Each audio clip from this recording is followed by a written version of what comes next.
বন্ধুরা, পাহাড়তলি নামে একটি গ্রামের কাছে একটি ঘন জঙ্গল ছিল, যেখানে নানা ধরনের পশু পাখি বাস করত। এই জঙ্গলের ধারে একটি ছোট্ট কুটির তৈরি করে এক বিধবা নারী থাকতেন। তার নাম ছিল নূরবানু। নূরবানুর বয়স ছিল প্রায় 25 থেকে 30 বছরের মধ্যে। তার স্বামী 1 বছর আগে এক ভয়ানক রোগে মারা গিয়েছিলেন। নূরবানুর এখন কোনো সাহায্যকারী ছিল না। তিনি জঙ্গল থেকে কাঠ সংগ্রহ করতেন এবং গ্রামে কিছু সেলাই বুনানের কাজ করে কোনো রকমে জীবনযাপন করতেন।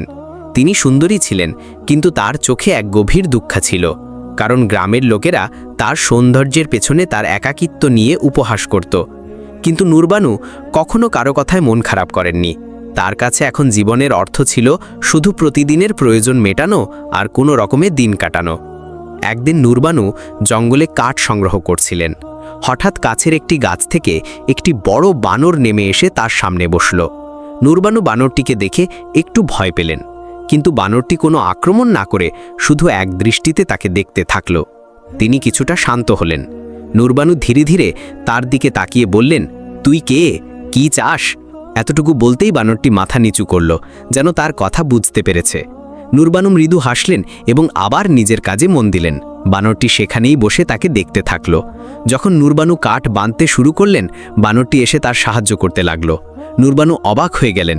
তিনি বানরটির মাথায় আদর করে হাত বুলিয়ে করলেন, তুই খুব বুদ্ধিমান। সেই দিন থেকে প্রতিদিন বানরটি নূরবানুর কাছে আসত। কখনো তার জন্য ফল আনত, কখনো তার কাজে সাহায্য করত, কখনো কখনো নূরবানুর কুটিরের সামনে বসে সন্ধ্যা পর্যন্ত খেলত। নূরবানুর জীবনে এক নতুন রং এসেছিল, তার ঠোঁটে হাসি ফিরে এসেছিল। এভাবেই সময় কাটতে থাকল এবং নূরবানু ও বানরের মধ্যে এক অদ্ভুত বন্ধন গড়ে উঠল। যখনই নূরবানু একা থাকতেন, বানরটি তাকে হাসানোর চেষ্টা করত। যখন তিনি বিষণ্ণ হতেন, বানরটি তার কাছে এসে তার কাঁধে মাথা রেখে বসত। নূরবানুও তাকে এখন তার পরিবারের একজন বলে মনে করতেন। এক রাতে নূরবানু তার কুটিরের বাইরে বসেছিলেন, চাঁদনি রাতের সৌন্দর্য উপভোগ করছিলেন। হঠাৎ তিনি দেখলেন বানরটি কাছের একটি গাছের ডালে বসে তাকে দেখছে। নূরবানু তার দিকে তাকিয়ে মুচকি হাসলেন। তুই কি আমার সঙ্গে সবসময় থাকবি? তিনি জিজ্ঞাসা করলেন। বানরটি ধীরে ধীরে তার দিকে লাফ দিয়ে তার পায়ের কাছে এসে বসল। নূরবানু তাকে কোলে তুলে নিয়ে তার মাথায় আদর করে হাত বোলাতে লাগলেন। সেই রাতে প্রথমবার নূরবানু তার একাকিত্বের বোধ থেকে মুক্তি পেলেন। এভাবেই দিন কাটতে থাকল এবং নূরবানু ও বানরের মধ্যে এক সম্পর্ক আরও গভীর হতে লাগল। একদিন নূরবানু অসুস্থ হয়ে পড়লেন। তার তীব্র জ্বর হয়েছিল। তিনি কুটিরে শুয়েছিলেন আর বানরটি উদ্বিগ্ন হয়ে তার পাশে বসেছিল। সে জঙ্গল থেকে নানা রকম ফল এনে নূরবানুর সামনে রাখল। নূরবানু কষ্ট করে চোখ খুলে ধীর কণ্ঠে বললেন, তুই আমার জন্য এত চিন্তা কেন করিস?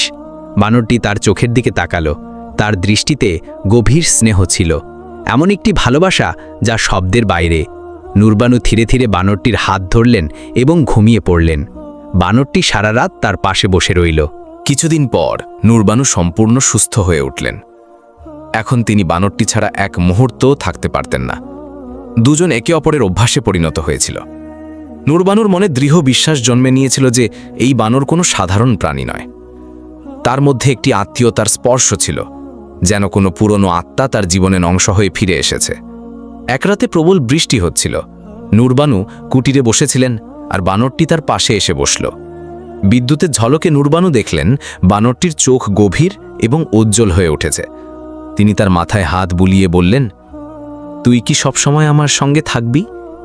বানরটি ধীরে ধীরে তার কোলে মাথা রাখল। নূরবানুর চোখ থেকে অশ্রু গড়িয়ে পড়ল। তিনি বুঝলেন তার জীবনে যে শূন্যতা ছিল তা এখন পূর্ণ হয়েছে। সেই রাতে তিনি বানরটিকে বুকে জড়িয়ে ধরলেন এবং প্রথমবার এক অদ্ভুত আত্মীয়তার অনুভূতি পেলেন, যেন বহু বছর পর কোনো আপনজনকে ফিরে পেয়েছেন। এভাবে সময় কাটতে থাকল, কিন্তু এখন নূরবানু তার শরীরে এক অদ্ভুত পরিবর্তন অনুভব করতে শুরু করলেন। তিনি বমি বমি ভাব অনুভব করছিলেন, তার ক্ষুধা বেড়ে গিয়েছিল এবং ধীরে ধীরে তার শরীরও বদলাতে শুরু করেছিল। উদ্বিগ্ন হয়ে তিনি গ্রামের দাইয়ের কাছে গেলেন। দাই পরীক্ষা করে বললেন, নূরবানু, তুই গর্ভবতী। এ কথা শুনে নূরবানু হতবাক হয়ে গেলেন। তিনি দাইকে বললেন, এটা কিভাবে সম্ভব? আমার তো কোনো স্বামী নেই। দাই তার চোখের দিকে তাকিয়ে শান্ত কণ্ঠে বললেন, কিন্তু এটা সত্যি মা। নূরবানু দ্বিধায় পড়ে গেলেন। ফিরে আসার পথে তিনি ভাবতে লাগলেন, এটা কি সম্ভব? তার মনে পড়ল সেই রাত যখন তিনি বানরটিকে তার কাছে শুইয়েছিলেন এবং তার মনে এক অদ্ভুত শান্তি ও গভীর আত্মীয়তার অনুভূতি হয়েছিল। এটা কি সম্ভব যে বানরটি তার গর্ভের কারণ হলো? এই চিন্তায় তিনি ভয় পেয়ে গেলেন এবং দ্বিধায় পড়লেন। এখন নুরদানু প্রতিদিন বানরটিকে দেখতেন, কিন্তু তার মনে ভয় ও সংকোচ জায়গা করে নিয়েছিল। বানরটি আগের মতোই তার আশেপাশে ঘুরত, তার সাহায্য করত, কখনো ফল আনত, কখনো কাজ সংগ্রহ করত, কিন্তু নুরবানুর মনে এখন অনেক প্রশ্ন ঘুরপাক খাচ্ছিল। এটা কি ভালোবাসা ছিল, নাকি কোনো অলৌকিক ঘটনা বা অভিশাপ? বানরটি কি সত্যি একটি সাধারণ প্রাণী ছিল, নাকি কোনো দেবতা বা অভিশপ্ত আত্মা? নুরবানু এই প্রশ্নগুলোর মাঝে ডুবে গিয়েছিলেন, কিন্তু তার কাছে কোনো উত্তর ছিল না। এখন তিনি গভীর দ্বন্দ্বে জড়িয়ে পড়েছিলেন। গর্ভধারণ কোনো সাধারণ বিষয় ছিল না। ধীরে ধীরে এই খবর গ্রামে ছড়িয়ে পড়ল যে নুরবানু গর্ভবতী। গ্রামের মহিলা ও পুরুষরা তার সম্পর্কে নানা কথা বলতে শুরু করল। এক বিধবার পেটে সন্তান, এটা কিভাবে সম্ভব? নিশ্চয়ই এটা কোনো পাপ, হয়তো জঙ্গলের কোনো রাক্ষস তার স্বপ্নে আসে। নুরবানু এই কথাগুলোতে বিব্রত হয়ে পড়লেন। তিনি জানতেন যে তিনি কোনো পুরুষের সঙ্গে কোনো সম্পর্ক করেননি, তবু এই গর্ভ কিভাবে সম্ভব হলো? বারবার তার মনে পড়ত সেই রাত যখন প্রবল বৃষ্টির মধ্যে তিনি বানরটিকে তার কোলে শুয়েছিলেন। তারপর থেকেই তার শরীরে এই পরিবর্তন শুরু হয়েছিল। একদিন নুরবানু কুটিরের বাইরে বসেছিলেন। বানরটি কাছের একটি গাছের ডালে বসে তাকে দেখছিল। নুরবানু তার দিকে তাকিয়ে জিজ্ঞাসা করলেন, তুই কি জানিস আমার সঙ্গে কি হচ্ছে? বানরটি তার চোখের দিকে একদৃষ্টে তাকিয়ে রইল। তার চোখে সেই গভীর ঔজ্জ্বল্যতা ছিল যা সেই বৃষ্টির রাতে ছিল। অশ্রু ভরা চোখে নুরবানু বললেন, আমি তোকে ভালোবেসেছি, কিন্তু এটা কিভাবে সম্ভব যে তুই আমার গর্ভের কারণ হলি? যখন গ্রামবাসীরা জানল যে নুরবানু গর্ভবতী, তখন সেখানে হইচই পড়ে গেল। গ্রামের পঞ্চায়েত নুরবানুকে ডাকল। গ্রামের মুখিয়া কঠোর কণ্ঠে জিজ্ঞাসা করলেন, নুরবানু, সত্যি করে বল তোর গর্ভের পিতা কে? নুরবানু মাথা নিচু করে দাঁড়িয়ে রইলেন। কিছুক্ষণ পর তিনি ধীর কণ্ঠে বললেন, আমি জানি না। পঞ্চায়েতের লোকেরা বলল, তুই মিথ্যা বলছিস, কারো সঙ্গ ছাড়া গর্ভ কিভাবে ধরে? কিছু মহিলা বলল, নিশ্চয়ই এর কারো সঙ্গে গোপন সম্পর্ক ছিল। নুরবানু সাহস সংগ্রহ করে বললেন, আমার জীবনে কোনো পুরুষ আসেনি, কিন্তু একটি বানর আছে যে প্রতিদিন আমার সঙ্গে থাকে, আমার সাহায্য করে, আমার সহায়। মুখিয়া হেসে বললেন, কি বলছিস? তুই বলতে চাস যে একটি বানরের কারণে তোর গর্ভ হয়েছে? গ্রামবাসীরা হো হো করে হেসে উঠল, কিন্তু নুরবানুর মুখে গাম্ভীর্য ছিল। তিনি বললেন, আমি কখনো কারো সঙ্গে সম্পর্ক করিনি। আমিও জানি না এটা কিভাবে হলো, কিন্তু এটা সত্যি যে বানরটি আমার কুটিরে আসার পর থেকে আমার জীবন বদলে গেছে। গ্রামের লোকেরা এই কথা শুনে নুরবানুকে অপবিত্র ও কলঙ্কিত বলে মনে করল। গ্রামের মহিলারা তার সঙ্গে কথা বলা বন্ধ করে দিল। বাচ্চারা আর তার কুটিরের কাছে খেলতে আসত না। নুরবানু এখন সম্পূর্ণ একা হয়ে গিয়েছিলেন। সবাই তার সঙ্গে সম্পর্ক ছিন্ন করেছিল। তার মনে এখন শুধু একটিই ভয় ছিল, কিভাবে তিনি পৃথিবীতে তার সন্তান নিয়ে বাঁচবেন। তিনি একটি ছোট কুটির তৈরি করেছিলেন, কিন্তু ভয় তাকে প্রতি রাতে জাগিয়ে রাখত।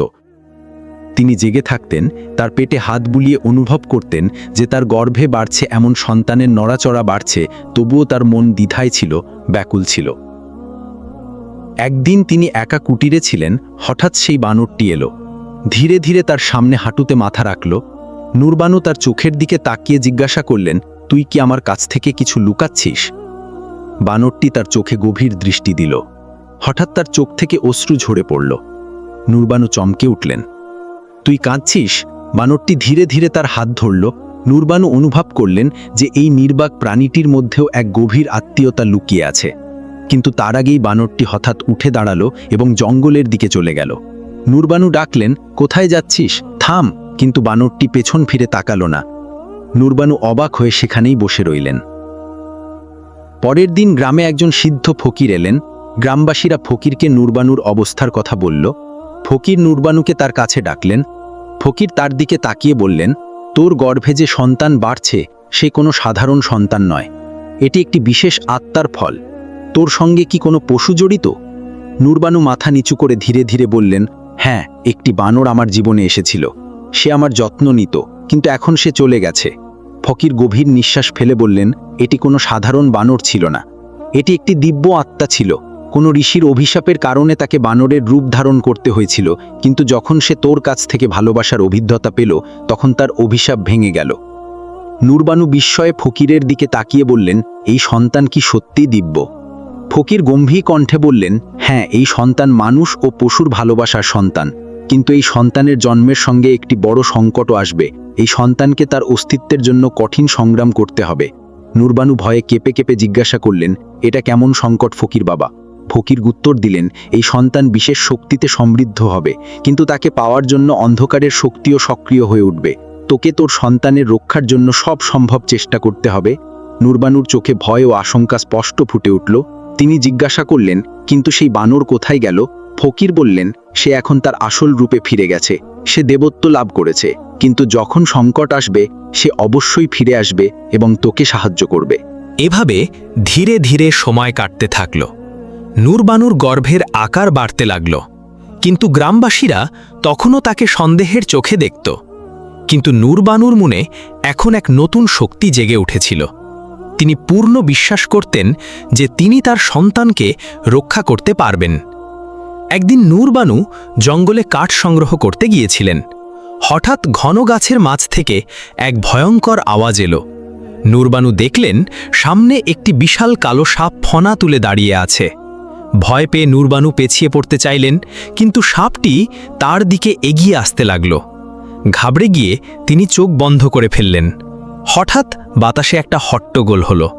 যখন নূরবানু চোখ খুললেন, দেখলেন সামনে সেই বানরটি দাঁড়িয়ে আছে, কিন্তু এবার তার চোখে তীব্র উজ্জ্বলতা ছিল। সে কালো সাপের দিকে লাফিয়ে উঠল এবং জোরে ধাক্কা দিল। সাপটি ফস করে উঠল এবং অন্ধকারে মিলিয়ে গেল। নূরবানু কাঁপতে কাঁপতে বানরটির দিকে তাকিয়ে রইলেন। বানরটি তার চোখের দিকে তাকালো। সেই আত্মীয়তা তখনও ঝলকাচ্ছিল, কিন্তু নূরবানু কিছু বলার আগেই বানরটি আবার জঙ্গলের দিকে ছুটে গেল। নূরবানু এখন বুঝে গিয়েছিলেন যে তার গর্ভের সন্তান কোনো সাধারণ সন্তান নয়, বরং এটি একটি দিব্য শক্তির প্রতীক যা তার গর্ভে বাড়ছে। বানরটির হঠাৎ আবির্ভাব এবং সাপ থেকে তার রক্ষা করা এই কথার প্রমাণ ছিল যে কিছু বড় ঘটতে চলেছে। তবুও নূরবানুর মনে সন্দেহ ছিল, সেই বানরটি কি সত্যিই দিব্য আত্মা ছিল? যদি সে কোনো ঋষির অবতার হয়, তবে সে আমার থেকে দূরে চলে গেল কেন? আর সেই সাপটিকে ছিল? এই অমীমাংসিত প্রশ্নগুলোর কারণে নূরবানুর মনে অস্থিরতা বাড়তে থাকল। গর্ভের সময় এখন পূর্ণ হতে চলেছিল। নূরবানুর শরীর ভারী হয়ে গিয়েছিল এবং তার চলাফেরায় কষ্ট হচ্ছিল। গ্রামের মহিলারা তখনও তার থেকে দূরত্ব বজায় রাখছিল। নূরবানুর জন্য একটি দিন কাটানো খুব কঠিন হয়ে উঠছিল। এক রাতে প্রচণ্ড ঝড় উঠল। আকাশে বিদ্যুৎ চমকাচ্ছিল। নূরবানু তার কুটিরের ভেতর একা বসেছিলেন। হঠাৎ তিনি অনুভব করলেন যে কুটিরের বাইরে কারুর পায়ের শব্দ হচ্ছে। তিনি ধীরে ধীরে দরজা খুললেন। দেখলেন একটি কালো কাপড়ে মোড়া ব্যক্তি তার কুটিরের সামনে দাঁড়িয়ে আছে। তুমি কে? নূরবানু ভয় পেয়ে জিজ্ঞাসা করলেন। সেই ব্যক্তি ধীরে ধীরে তার দিকে হাত বাড়ালো। তার হাতে একটি লম্বা ত্রিশূল ছিল। তার মুখে এক অদ্ভুত উজ্জ্বলতা ছিল, কিন্তু তার চোখে নিষ্ঠুরতা ঝলকাচ্ছিল। তুই যে গর্ভ ধারণ করেছিস সেটা সাধারণ নয়, এটি শক্তির প্রতীক। আমি তাকে নিতে এসেছি, সে বলল। নূরবানু ঘাবড়ে পিছিয়ে গিয়ে জিজ্ঞাসা করলেন, তুমি কে? সেই ব্যক্তি জোরে হেসে উঠল। তার কণ্ঠস্বর গম গম করে উঠল, আমি রাক্ষস কালকেতু, সেই দিব্য আত্মা যে তোকে গর্ভবতী করেছে। সে আমার শত্রু।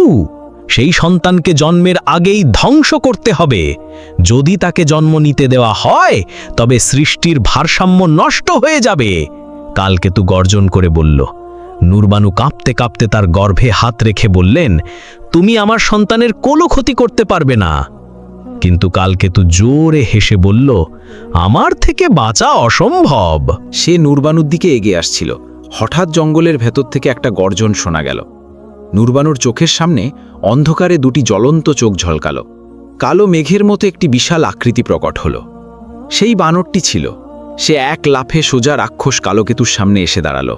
তার চোখে আগুন জ্বলছিল এবং তার শরীর থেকে তীব্র আলোর কিরণ বের হচ্ছিল। কালকেতু ত্রিশূল তুলে বানরটির দিকে এগিয়ে দিল, কিন্তু বানরটি গর্জন করে তার উপর ঝাঁপিয়ে পড়ল। দুজনের মধ্যে ভয়ঙ্কর যুদ্ধ শুরু হয়ে গেল। নূরবানু ভয় পেয়ে তার কুটিরের দরজায় দাঁড়িয়ে সব দেখছিলেন। বানরটি তার লম্বা লেজ দিয়ে কালোকেতু ত্রিশূল শক্ত করে ধরে তাকে জোরে হাওয়ায় ঝরে দিল। কালোকেতু ক্রোধে ফেটে পড়ল এবং দ্রুত বানরটির উপর আক্রমণ করতে লাগল। কিন্তু বানরটি খুব চতুরতার সঙ্গে তার প্রতিটি আঘাত এড়িয়ে যাচ্ছিল। হঠাৎ বানরটি পূর্ণ শক্তিতে কালোকেতুর বুকে এক ভয়ঙ্কর আঘাত করল। কালোকেতু মাটিতে পড়ে গেল এবং ব্যথায় কাতরাতে লাগল। তখন আকাশে বিদ্যুৎ চমকাতে লাগল আর চারদিকে দিব্য আলো ছড়িয়ে পড়ল। কালোকেতুর শরীর জ্বলতে শুরু করল, ধোঁয়ায় পরিণত হয়ে ধীরে ধীরে অদৃশ্য হয়ে গেল। বানরটি নুরবানুর দিকে তাকালো। তার চোখে গভীর শান্তি ও করুণা ছিল। ভয়ে কাঁপতে কাঁপতে নুরবানু ফিসফিস করে বললেন, তুই কে? বানরটি ধীরে ধীরে তার দিকে এগিয়ে এলো। তার নরম হাত নুরবানুর হাতে রাখল। তখন তার পুরো দেহ থেকে দিব্য আলো ফুটে উঠল এবং সে এক সুন্দর যুবকে রূপান্তরিত হল। নুরবানু হতবাক হয়ে গেলেন। তার সামনে এক সুন্দর দিব্য যুবক দাঁড়িয়েছিল, যার শরীর থেকে তেজ ঝলকাচ্ছিল। তার চোখে করুণা ও ভালোবাসার গভীরতা ছিল। নুরবানু, আমি কোনো সাধারণ বানর ছিলাম না, আমি ঋষির পুত্র। আমার উপর অভিশাপ ছিল যে যতক্ষণ না আমি কোনো নারীর ভালোবাসার পরীক্ষায় উত্তীর্ণ হব, ততক্ষণ আমাকে পশুজনিতে থাকতে হবে। নুরবানু বিস্ময়ে জিজ্ঞাসা করলেন, তবে তুই আমাকে ভালোবাসলি কেন? যুবকটি বলল, কারণ তোর ভালোবাসা ছিল নিষ্কলঙ্ক ও নিঃস্বার্থ। তুই আমাকে কোনো লোভ ছাড়াই ভালোবেসেছিলি, এই কারণেই আমার অভিশাপ মুক্ত হয়েছে। কিন্তু এখন এক নতুন পরীক্ষা সামনে। নুরবানু চমকে জিজ্ঞাসা করলেন, কি ধরনের পরীক্ষা? যুবকটি বলল, তোর গর্ভে যে সন্তান বাড়ছে সে কোনো সাধারণ সন্তান নয়, সে সৃষ্টির ভারসাম্যের প্রতীক। কিন্তু কালোকেতু নামের রাক্ষসরা এখনও সক্রিয়। তারা এই সন্তানকে জন্ম নিতে বাধা দেবার চেষ্টা করবে। তোকে তার রক্ষা করতে হবে। নুরবানু যুবকটির হাত ধরে বললেন, কিন্তু তুই আমাকে একা ফেলে চলে গিয়েছিলি কেন? যুবকটি বলল, আমি তোকে তাই ছেড়ে গিয়েছিলাম যাতে আমার ভালোবাসা সত্য প্রমাণিত হয়। আমি জানতে চেয়েছিলাম তুই আমার অনুপস্থিতিতেও তোর সন্তানের রক্ষা করবি কিনা, আর তুই প্রমাণ করে দিয়েছিস যে তুই একজন সত্যিকারের সঙ্গিনী। নুরবানুর চোখ থেকে অশ্রু গড়িয়ে পড়ল। তিনি যুবকটিকে বুকে জড়িয়ে বললেন, আমি তোকে কখনো যেতে দেব না। যুবকটি বলল, এখন আমি তোকে ছেড়ে কোথাও যাব না, কিন্তু তোর গর্ভের রক্ষার জন্য আমাকে আরেকবার আমার দিব্য রূপে যেতে হবে। যখন তোর ও তোর গর্ভের জীবনের ওপর বিপদ আসবে, তখন আমি ফিরে আসব। নুরবানু ঘাবড়ে বললেন, কিন্তু তুই চলে গেলে আমি একা কিভাবে থাকব? যুবকটি তার মুখ দুহাতে ধরে বলল, তোর মনে যে শক্তি আছে সেই শক্তিই তোর রক্ষা করবে, আর আমি তোর সঙ্গে সব সময় থাকব, যদিও তুই আমাকে দেখতে না পাস। যুবকটি ধীরে ধীরে নুরবানুর হাত ছাড়ল এবং আবার তীব্র আলোয় পরিণত হয়ে বানরের রূপে ফিরে এলো। বানরটি নুরবানুর দিকে শেষবার ভালোবাসার দৃষ্টিতে তাকালো এবং জঙ্গলের দিকে ছুটে গেল। নুরবানু সেখানেই বসে রইলেন। তার মনে ভয় ও ভালোবাসার মিশ্রণ ছিল। তিনি জানতেন যে তার গর্ভে যে সন্তান বাড়ছে সে এখন শুধু তার ভাগ্য নয়, সেই সন্তান সৃষ্টির ভবিষ্যতের রক্ষক। নুরবানুর গর্ভের সময় পূর্ণ হচ্ছিল। তার শরীরে নড়াচড়া বাড়তে শুরু করেছিল। গ্রামের লোকেরা তখনও তাকে সন্দেহের চোখে দেখছিল, কিন্তু নুরবানুর মনে এখন কোনো সংশয় ছিল না, কোনো ভয় ছিল না। তিনি পূর্ণ বিশ্বাস করতেন যে তার সন্তানের জন্ম একটি দিব্য উদ্দেশ্যের জন্য হচ্ছে। সকাল হতেই গ্রামে অদ্ভুত হট্টগোল শুরু হলো। আকাশে অন্ধকার ছেয়ে গেল, গাছপালা দ্রুত দুলতে লাগল, পাখিরা ভয়ে এদিক ওদিক উড়তে শুরু করল। নুরবানু কুটিরের বাইরে এসে দেখলেন গ্রামের বাইরে একটি কালো আকৃতি দাঁড়িয়ে আছে। সেটি ছিল কালকেতু। তার লাল চোখে ক্রোধের জ্বালা জ্বলছিল। সে গর্জন করে বলল, আমি ফিরে এসছি, তোর গর্ভের সন্তানকে আমি জন্ম নিতে দেব না। নুরবানু অসীম সাহসে বললেন, তুই আমার সন্তানকে ছুঁতেও পারবি না। কালকেতু জোরে হেসে ঠাট্টা করে বলল, তুই একা কি করতে পারিস? আমি নিজেই অন্ধকারের স্বামী, তোর শেষ নিশ্চিত। নুরবানু তার গর্ভে হাত রেখে বললেন, আমার গর্ভের রক্ষা স্বয়ং ঈশ্বর করছেন। তুই যতই চেষ্টা করিস আমার সন্তানের কোনো ক্ষতি করতে পারবি না। রাক্ষস কালকেতু ত্রিশূল তুলে নুরবানুর দিকে ছুঁড়ল। নুরবানু চোখ বন্ধ করে ফেললেন। হঠাৎ বাতাসে একটি গর্জন হলো। নুরবানু দেখলেন সামনে সেই বানরটি দাঁড়িয়ে আছে। তার চোখ থেকে আগুনের জ্বালা বের হচ্ছিল। বানরটি লাফিয়ে ত্রিশূলটি হাওয়ায় ধরে ফেলল এবং কালকেতুর দিকে ছুড়ে দিল। ত্রিশূলটি কালকেতুর বুকে গেঁথে গেল এবং কালকেতু ব্যথায় চিৎকার করে উঠল। বানরটি বলল, কালকেতু, তোর শেষ এখন নিশ্চিত। এখন তুই এই সৃষ্টির অংশ থাকবি না। কালকেতু ক্রোধে বলল, তুই আমাকে হারাতে পারবি না। বানরটি জোরে লাফিয়ে কালকেতুর মাথায় আঘাত করল। তার শরীর জ্বলতে শুরু করল এবং সে ছাইয়ে পরিণত হল। নুরবানু দেখলেন বানরটি এখন ধীরে ধীরে তার কাছে আসছে। তার চোখে ভালোবাসা ও শান্তির ভাব ছিল। বানরটি তার হাত স্পর্শ করল এবং বলল, এখন তোকে তোর ভাগ্যের মুখোমুখি হতে হবে। নূরবানু হঠাৎ তীব্র ব্যথা অনুভব করলেন। তিনি মাটিতে বসে পড়লেন এবং বানরটি তার মাথায় হাত রাখল। নূরবানু অনুভব করলেন যেন একটি দিব্য শক্তি তার মধ্যে প্রবেশ করছে। ধীরে ধীরে তার ব্যথার মাঝে একটি মধুর আলো প্রকট হল। একটি শিশুর কান্নার শব্দ শোনা গেল। নূরবানু দেখলেন তার কোলে একটি দিব্য শিশু, যার শরীর থেকে স্বর্ণালী আলো বের হচ্ছে। বানরটি শিশুটিকে দেখে বলল, এই সন্তান মানুষ ও সৃষ্টির মিলনের প্রতীক। এটি ভবিষ্যতে সত্য ও ধর্মের প্রতিষ্ঠা করবে। এর রক্ষা করা তোর কর্তব্য। নূরবানু ভালোবাসার সঙ্গে শিশুটিকে কোলে তুলে বললেন, আমি অবশ্যই এর রক্ষা করব। বানরটি মুচকি হেসে বলল, এখন আমার কাজ শেষ হয়েছে। নূরবানু ঘাবড়ে বললেন, এখন তুই আমাকে ফেলে যাস না। বানরটি বলল, এখন আমাকে আমার আসল রূপে ফিরতে হবে, কিন্তু যখন তোর প্রয়োজন হবে আমি অবশ্যই ফিরব। নূরবানুর চোখ থেকে অশ্রু ঝরে পড়ল। তিনি বললেন, তুই কে? বানরটি বলল, আমি ঋষির পুত্র, কিন্তু এখন আমি তোর জীবনের রক্ষক হয়ে গেছি। যখন এই শিশুর ওপর বিপদ আসবে আমি অবশ্যই আসব। নূরবানু শিশুটিকে কোলে তুলে বললেন, আমি জানি তুই কখনো আমাকে একা ফেলে যাবি না। বানরটি তার দিকে ভালোবাসার দৃষ্টিতে তাকালো এবং ধীরে ধীরে স্বর্ণালী আলোয় মিলিয়ে গেল। নূরবানু আকাশের দিকে তাকিয়ে অনুভব করলেন যে তার জীবন এখন এক নতুন দিশায় এগিয়ে গেছে। গ্রামের লোকেরা যারা আগে নূরবানুকে কলঙ্কিত মনে করত, তারা এখন তাকে সম্মান করতে শুরু করল। নূরবানু তার পুত্রের লালন পালন অত্যন্ত ভালোবাসা ও সাহসের সঙ্গে করলেন। তিনি বিশ্বাস করতেন যে যেদিন তার পুত্রের সামনে কোনো বিপদ আসবে, সেদিন সেই দিব্য বানর তার সাহায্যে ফিরে আসবে। বানরটির ভালোবাসা এখন নূরবানুর জীবনের অবিচ্ছেদ্য অংশ হয়ে গিয়েছিল। এই গল্পটা এক গভীর ভালোবাসা আর পবিত্রতার প্রতীক, যা অনেককে ছুঁয়ে যাবে, অনুপ্রাণিত করবে। বন্ধুরা, আজকের গল্পটা কেমন লাগলো? নিচে একটি সুন্দর মন্তব্য করে জানাতে ভুলবেন না। ভালো লেগে থাকলে ভিডিওতে লাইক দিন আর চ্যানেলটি সাবস্ক্রাইব করুন। আজকের ভিডিওটি আমাদের সম্মানিত দর্শক নূরবানুকে উৎসর্গ করলাম।